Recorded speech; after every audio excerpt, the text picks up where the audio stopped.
Olá, sejam bem-vindos ao Em Discussão, o programa de entrevistas da TV Alep. Eu sou Aimone Neto e no programa de hoje vou conversar com Margarida Santos.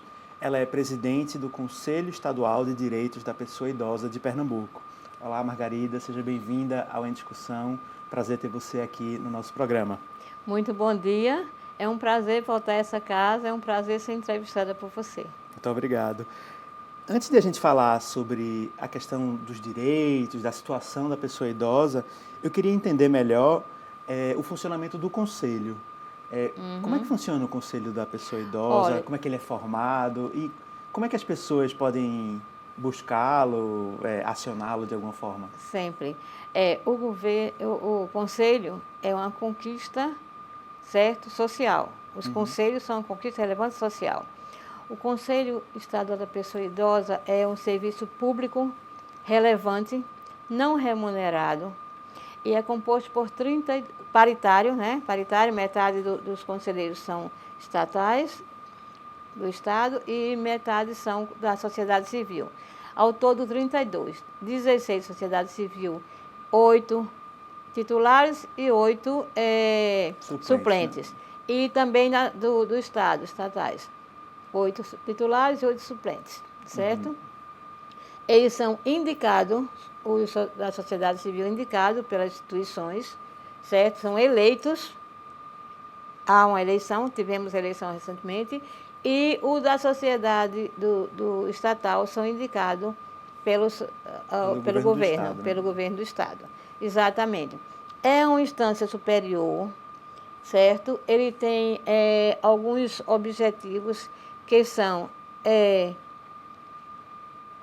defender os direitos da pessoa idosa, supervisionar a política da pessoa idosa, fiscalizar e apoiar as atividades. Principalmente em âmbito estadual, né? Em âmbito estadual, no nosso caso, em âmbito estadual. Existem os conselhos municipais também. E o nosso conselho dá apoio também aos conselhos municipais. E tem o nacional também, né? E temos o nacional, que nós nos reunimos periodicamente e trocamos comunicações permanentes. A pessoa que quer fazer, por exemplo, uma denúncia ao conselho, ou quer procurar o conselho, Sim. sei lá, para pedir uma informação, como é que ela faz? Sim, é só ligar para o conselho ou ir pessoalmente. Nós estamos no primeiro andar do edifício Palmira 2, na Conde da Boa Vista, número 1410. Aqui no Nós Recife, recebemos, né? exatamente, no horário comercial nós recebemos todas as pessoas, nós orientamos, nós encaminhamos, nós damos informações sobre o direito da pessoa idosa e fazemos os encaminhamentos. Margarida, desde 2003, o Brasil tem essa lei que é um marco, que é o Estatuto da Pessoa Idosa. No começo ele chamava Estatuto do Idoso, hoje em dia ele teve Da pessoa idosa, esse nome alterado para Estatuto da Pessoa Idosa, que é mais amplo e mais condizente com a realidade, né? Eu tenho visto, por exemplo, essa lei completou 20 anos e eu vi, por exemplo, na cobertura de uma audiência pública que ocorreu aqui na Assembleia, uma queixa, que eu também vi em outros lugares, de que existe uma sensação de que essa lei, em que pese a importância dela, está perdendo um pouco da força, está sendo sistematicamente descumprida em alguns pontos. Queria que a senhora falasse, queria que você falasse um pouco sobre como é que o segmento da pessoa idosa tem visto o cumprimento do Estatuto. Olha, meu querido, direitos não são doados, direitos são conquistados. E nós precisamos lutar para continuar mantendo esses direitos. É o que eu digo sempre que a gente tem que manter. Não basta a gente ter direito, a gente tem que reivindicar, a gente tem que cobrar por esse direito. Verdadeiramente, o Estatuto do Idoso foi uma grande conquista da sociedade civil. Nós lutamos por esse estatuto, certo? Nós lutamos. Então, realmente, e atualmente eu gostaria que os jovens continuassem lutando por isso. É verdade. Na audiência que teve aqui, onde nós tivemos presente também, eu vim de luto. De luto porque depois de 20 anos, de tanta luta, de conseguir que esse estatuto fosse colocado, naquela época, uma amiga minha disse que depois do estatuto da pessoa idosa, as demais leis que existiam, que a Política Nacional do Idoso e a Política de Saúde do Idoso, eram meras cartas de intenção. Isso é verdade, porque o Estatuto não somente obriga, como criminaliza a não efetividade, não obediência do que está ali, das determinações. Então, é importante e é verdade. Entendi. Não está sendo cumprida. Nós, do Conselho, vivemos permanentemente cobrando, fiscalizando, indo atrás disso. E uma das coisas que foi falado por nós, nessa audiência, encaminhada para todos os senhores deputados e também os vereadores cobramos isso, foi o problema de transporte, onde idosos são humilhados, inclusive eu. Nesse ponto do transporte, o que eu entendi da queixa de vocês é de que o Estatuto estabelece que basta mostrar um documento, a identidade, um documento oficial, né? E de que tem sido exigido outras coisas que na prática impedem que a pessoa idosa usufrua plenamente do transporte público. É verdade. Como é que isso tem ocorrido no dia a dia? É verdade. Desde que nós assumimos, nós pedimos isso. As nossas secretarias, nossos secretários, nos conectaram com o pessoal da CTTU, essas empresas Grande todas, Recife. MDA, Grande Recife. Inclusive o próprio presidente foi lá conversar, doutor Matheus foi lá conversar conosco. A advogada desse serviço foi conversar conosco, a responsável pela regulamentação do transporte, fiscalização, foi conversar conosco no Conselho, mas nós demonstramos que não é uma realidade. Certo? Em primeiro lugar, eu fui botada para fora de um ônibus porque não tinha um vem. Certo? Agora, graças a Deus, o idoso pode apresentar só a identidade e sentar. Certo? Uma outra coisa que foi vista é que, às vezes, os idosos, inclusive eu escutei isso ontem lá em Jaboatão, que no ponto do ônibus, se tiver idoso, o motorista não para. Nós já fizemos treinamento com o motorista e solicitamos que fosse feito novamente com treinamento com o motorista e punido a empresa que fizer isso. Claro, claro. Certo? Eu peço aos idosos que fotografem. Todo mundo agora tem celular fotográfico ao ônibus, certo? E mande para lá para punir. Agora, a dificuldade maior e humilhação e maus tratos, até mesmo considero como violência, é o caso do transporte no interior. Sim. Onde a pessoa idosa tem que ir no clichê marcar a passagem. Só marca uma vez por mês. São 2 vagas por mês. Se o idoso for fora daquela data, ele perdeu a viagem. Então, um idoso que vive entre 2 municípios tem que ir a pé desse local rural que ele mora até lá. Chega lá, não tem, volta. E se ele der a mão no caminho, idoso não entra, a não ser que pague a passagem inteira. Nós temos legislações que dizem que isso aí não pode ser assim. Legislações antigas. Ele tem direito a 50% da passagem. Certo? Todos os idosos que vão viajar. Então, o Conselho Estadual da Pessoa Idosa fez documento, trouxe para essa casa, mostrando a legislação, mostramos o que está reclamando, entregamos nesse trabalho que nós tivemos e mandamos também para todos os estados do Brasil. Infelizmente, isso é uma realidade no Brasil. Não só é. A exceção é a Amazônia e Mato Grosso do Sul. E demos conhecimento ao Conselho Nacional. Tivemos a felicidade do Ministério Público do Ceará encaminhar para o Ministério Público Federal essa demanda, certo? E foi determinado a semana passada pelo Ministério Público Federal que fosse cumprido o que está no Estatuto. É uma grande vitória, mas, como eu disse no começo, vitórias, direitos têm que ser efetivados e a gente deve continuar lutando para que isso. Chegou no ônibus, não aceitou, denuncia, não pare de denunciar. Os idosos precisam fazer isso. Nós, idosos, precisamos fazer isso. Com certeza. Diga. Não, eu queria aproveitar essa ocasião para a gente falar especificamente, deixar mais evidente, mais nítido, quais são os direitos da pessoa idosa, por exemplo, porque tem uma regra para o ônibus urbano, né, esse ônibus do dia a dia. Tem essa regra que você fala do ônibus do interior, que é o ônibus intermunicipal, né? Intermunicipal e interestadual. De Caruaru para Petrolina, vamos dizer. Exato. E também tem a regra do estacionamento, né? Específica do... Tem estacionamento. Botam as vagas da gente no pior que tem. No pior lugar. Mas no transporte urbano, por exemplo, é gratuito, não é isso? O transporte urbano teoricamente é gratuito, que fica naquelas cadeiras da frente, Sim. onde às vezes só tem 2 e tem 8 grupos de pessoas que têm direito a ficar naquelas 2 cadeiras. Lógico que o idoso não vai ganhar, certo? Não tenha dúvida, eu já viajei. E para passar para o outro lado tem que ter o vem idoso. Entendi. Graças a Deus, catraca, exato, né? exato. Passar a catraca para o outro lado tem que ter o vem idoso. Nós discutimos isso muito com a CTTU e agora, graças a Deus, quando o idoso passa para o outro lado, com o vem idoso, claro, ele tem direito a sentar em todas as cadeiras e tem uma plaquinha lá dizendo que tem esse direito. É prioridade, Sentar né? em todas as cadeiras.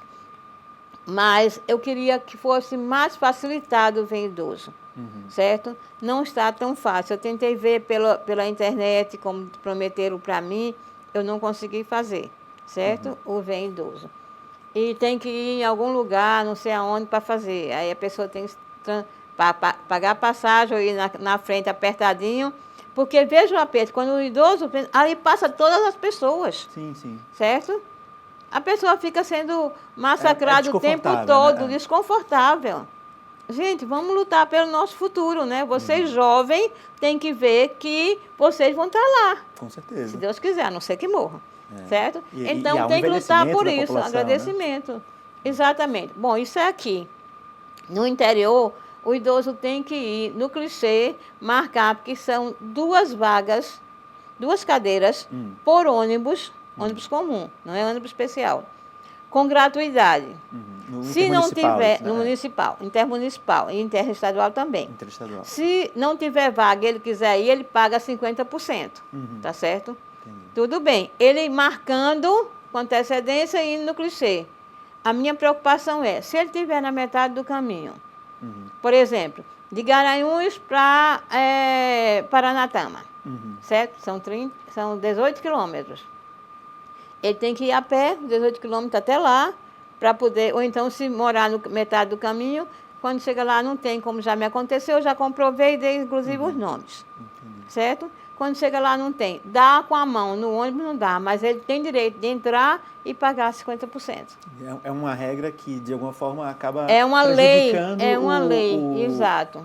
o habitante da zona rural. O habitante da zona rural está distante dos grandes excluído. centros, né? Está excluído desse direito que ele tem.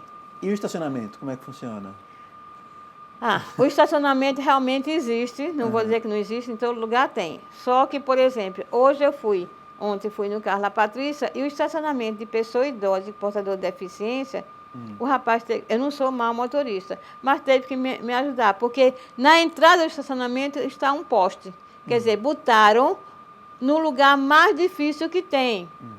Certo? Como disseram, não quero você aqui. Outros locais não, tem mais próximo. Mas, infelizmente, uma coisa que é educação, as pessoas, às vezes, colocam o carro no lugar do idoso, no lugar de portador de deficiência. Quando não tem o cartãozinho, não tem o direito. Certo? Infelizmente, acontece. Isso falta educação para as pessoas. Então tem que ter o documento que comprove o seu direito Tem que a essa ter vaga, o direito que comprove o direito de estar naquele estacionamento. Certo? Eu tenho encontrado muita gente que não está e eu fico esperando, né? Que eu sou curiosa.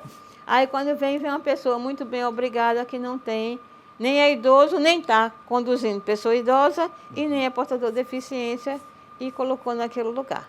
É um problema, né? É um problema, Margarida, verdadeiramente. A gente vai fazer o nosso intervalo, daqui a pouco a gente continua a nossa conversa, pode ser? Com certeza, obrigada. Então, o Em Discussão faz um breve intervalo, daqui a pouco a gente volta. Estamos de volta com o Em Discussão, o programa de entrevistas da TV Alep. Eu sou a Emone Neto, minha convidada de hoje é Margarida Santos, que é a atual presidente do Conselho dos Direitos da Pessoa Idosa daqui de Pernambuco, o Conselho Estadual. No bloco anterior, a gente falou um pouco sobre como as pessoas poderiam procurar o Conselho para fazer uma denúncia, para ter alguma informação. E eu queria deixar aqui no ar um contato do Conselho, que é o e-mail conselhodoidosope@gmail.com. Essa é a melhor forma de entrar em contato com o Conselho Estadual da Pessoa Idosa aqui em Pernambuco. Tem também outras informações importantes, para quem está na capital, pelo menos, já que a gente falou do Vem Idoso, que é para acessar o transporte público, e também da questão do estacionamento, é que o Vem Idoso pode ser tirado na Rua das Ninfas, lá na sede do Grande Recife, aqui na Boa Vista, no Recife, né, na capital. E o documento do estacionamento é na CTTU, a Companhia Municipal de Trânsito, né? Isso especificamente para o Recife. Mas, de volta à nossa conversa, Margarida. No ano passado, o Estatuto completou 20 anos, né? Esse grande marco aí dos direitos da pessoa idosa. Mas tem uma série de problemas que, como você bem falou, persistem, né? E um tema que está sempre na mídia e que a gente sempre tem que voltar a falar dele é a questão da violência contra a pessoa idosa, né? Eu vi esse levantamento da Ouvidoria Nacional de Direitos Humanos do ano passado. Ela mostrava que no primeiro semestre de 2023 houve um aumento nacional de 38% dos casos de violência contra a pessoa idosa em comparação com o mesmo período do ano anterior, ou seja, ela comparou o primeiro semestre de 2023 e o primeiro semestre de 2022. E quando ele mostra por estado, Pernambuco é um dos estados que tem o maior aumento, né? 90% de aumento nesse estudo, né? 90% de aumento da violência contra a pessoa idosa. Por que ocorre esse aumento? Como vocês veem essa situação da violência contra a pessoa idosa? Você me permita fazer uma correção. Pois não. 33%, 96% de aumento das denúncias. Das denúncias. Das denúncias. Isso não quer dizer que isso seja o total de casos de violência. Porque nós temos locais onde não existe como, ou não tem como o idoso comunicar a violência, certo? O Brasil tem locais que não tem nem telefone, quanto mais modo nem conhecimento para denunciar a violência. Então está subnotificado isso, né? Sempre é subnotificado. Violência contra a pessoa idosa sempre é subnotificada. Por que Pernambuco tem o maior? Não é que Pernambuco tenha... nós maltratemos o idoso mais do que o Brasil todo. Não. Nós temos um trabalho do Conselho, do Ministério Público, certo? Da Defensoria, da OAB, que tem um grupo sobre a pessoa idosa, trabalha sobre a idosa. Várias instituições que informam, que buscam. Nós temos os conselhos municipais, certo? E nós informamos isso. Nós temos os grupos de terceira idade que estão repassando e informando. Então, daí o maior número de denúncias. Mas isso é uma verdade. O maus-trato à pessoa idosa existe e digamos assim, um karma enorme na nossa sociedade, esse maus-trato. Ouvi falar que ocorre principalmente dentro da própria casa, é isso? Exatamente. Ou seja, são parentes. Mais de 80% dos casos de maus-trato à pessoa idosa são filhos e netos. É por isso que a gente tem batalhado muito para que um dado do Estatuto do Idoso que mande que seja ensinado sobre envelhecimento nas escolas, está lá no Estatuto do Idoso, em todos os níveis. Desde 1994 nós vemos falando sobre isso, a SBGG, Sociedade Brasileira de Geriatria e Gerontologia, vem solicitando às universidades para botar conteúdo sobre envelhecimento. Ultimamente tem aparecido. Sim. Inclusive em todos os níveis, certo? O IPET, o Instituto de Pesquisa da Terceira Idade, tem um trabalho com as escolas, certo? Onde a gente vê como as crianças veem a pessoa idosa e depois fazem um trabalho com ela e muda. Nós temos que educar as pessoas para respeitar as pessoas idosas. Desde os netos, desde a infância. Respeitar e aprender a envelhecer com qualidade de vida. E essa violência que é tão denunciada, é violência física, é agressão? Violência física, violência psicológica, que é a violência difícil de constatar. A violência física você constata um maus-trato, um braço quebrado, um hematoma, mas violência psicológica não. Sim. E não esperem que o idoso denuncie um filho ou um neto. Não vai fazer isso. Porque eu mesmo não denunciaria. Certo? Então é muito difícil, você precisa entender isso. Porque como o idoso depende da família, ela não vai denunciar a sua família. Então nós temos que ter um vizinho, ter alguém que verifique e que denuncie esse maus-trato. Certo? Então nós temos que ver. Mas outros maus-tratos acontecem. maus tratos de apropriação de cartão, apropriação de bens, o maus trato econômico. É o que se Isso chama de violência muito financeira, grave, né? violência financeira. Esse é grave. Os idosos passam os bens para os filhos ou para alguém de sua confiança e ficam sem nada, certo? Ou então gastam.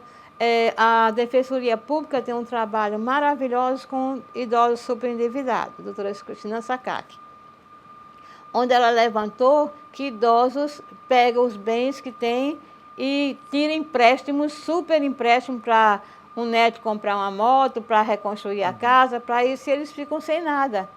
E chega a um ponto que eles não podem comprar nem sua medicação. Certo? Ficam super endividados.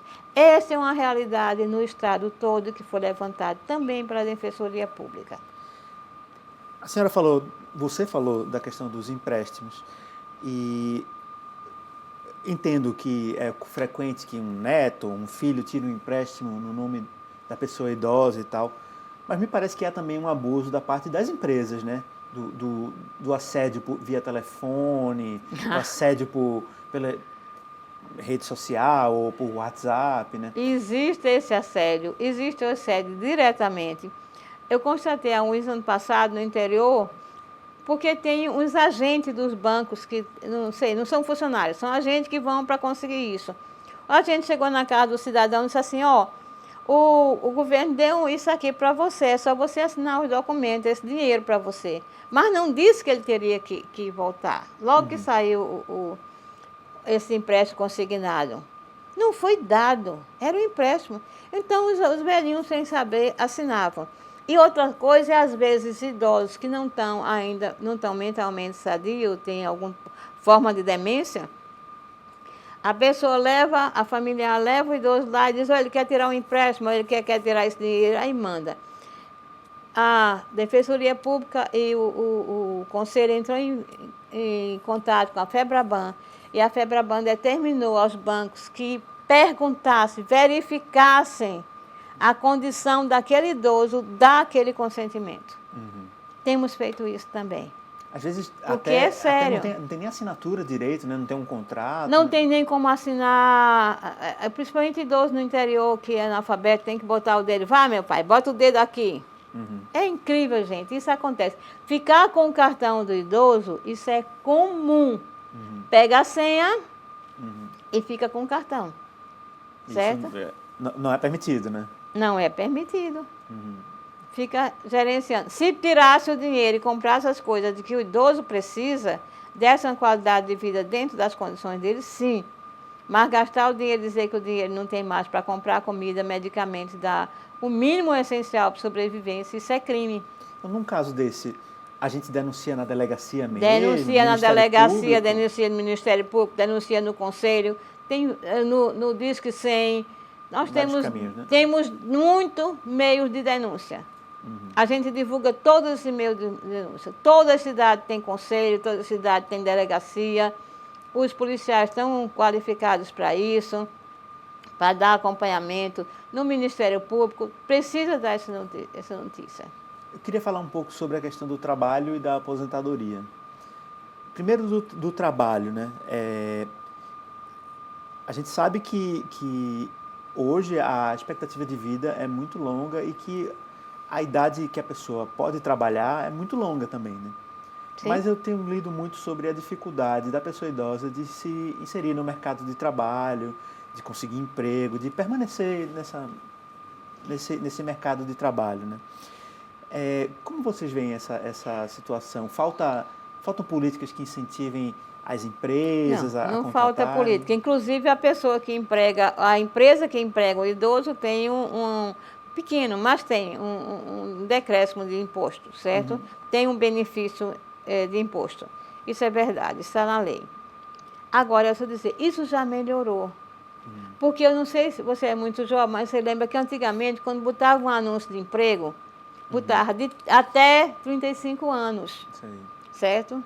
Como isso é inconstitucional, nós lutamos e, graças a Deus, eu digo sociedade civil, claro, e derrubamos isso. Não pode mais botar um anúncio de emprego limitando a idade, certo? Mas nós temos serviços que só empregam até 25 anos de idade. Quer dizer, não está claro, mas na entrevista é limitado.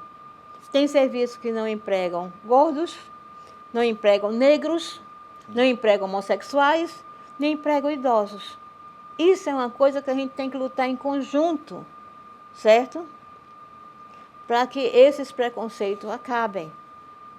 Porque por que uma pessoa mais gorda ou uma pessoa mais negra do que eu, porque eu sou negra, mas devia poder ser mais negra, não pode trabalhar, não pode fazer um serviço maravilhoso? Faz muito melhor. Sim, com certeza. Experiência Certo? é um grande Experiência, certo? Mas nós diferencial. temos esses preconceitos e a gente lutar. Idadismo existe, a gente tem que lutar contra isso. Com certeza. Certo?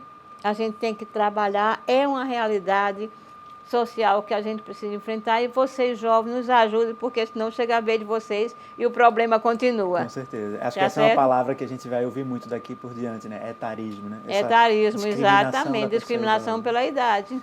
Nosso tempo está quase no final. Como eu falei da questão da aposentadoria, queria que você falasse um pouco sobre isso, né? É uma queixa comum, né? De que a pessoa idosa trabalha e contribui a vida toda e quando se aposenta tem uma remuneração que não condiz com o que ela contribuiu. Como vocês veem isso? Bom, vamos falar de mim. Eu sou funcionária pública federal, trabalhei 43 anos, quando me aposentei esperava continuar recebendo o mesmo que eu recebia. Mas eu tinha gratificações, você sabe que funcionário público tem gratificações. Sim. Ficaram todas lá, certo? Mas tudo bem, continuei a minha. Mas isso é uma realidade, a gente perde. É por isso que a gente é anunciado que a gente faça a nossa poupança pessoal para isso. Agora, eu não indico, por exemplo, não, mas tem um banco que tem uma poupança lá, paga seu INSS, que é importante pagar para ter, porque nós temos uma grande quantidade de pessoas que agora já estão perto de se aposentar, que não pagam. Então, como vai ser essas pessoas no futuro? É um problema social, né? É um problema social seríssimo. Eu sou professora e nós estudantes fizemos uma enquete lá no Mercado São José, naqueles trabalhadores, entrevistando de 45 a 50 anos, quem pagava previdência. Não tem. Não tem, né? Previdência privada, não sei. O exemplo que eu tenho é que a previdência privada vai à falência. Por isso que existe o INSS, porque foi das previdências privadas falidas. A história precisa ser lembrada. Então, nós precisamos pagar o INSS. Nós precisamos guardar o nosso cofrinho para o nosso futuro. Para a vida, porque a gente não vai viver mais somente 10 anos. Viver uns 20 ou 30 anos mais. Com certeza. Certo? Tá certo. Margarida, muito obrigado pela sua participação aqui no programa em discussão, pela sua gentileza, disponibilidade de vir aqui. Eu espero que com a nossa conversa a gente tenha, ainda que seja um grão de areia, assim, que a gente tenha contribuído com a luta pelos direitos das pessoas idosas. Eu agradeço e espero, convoco novamente os jovens a lutar pelo seu futuro, lembrando que direito se conquista, direito não é dado. Direito precisa ser conquistado e mantido. Muito obrigada, filho. Vocês são maravilhosos. Muito obrigada a todos. Em nome da equipe, agradeço aí o elogio. O Em Discussão fica por aqui. Muito obrigado por assistir e até a próxima edição.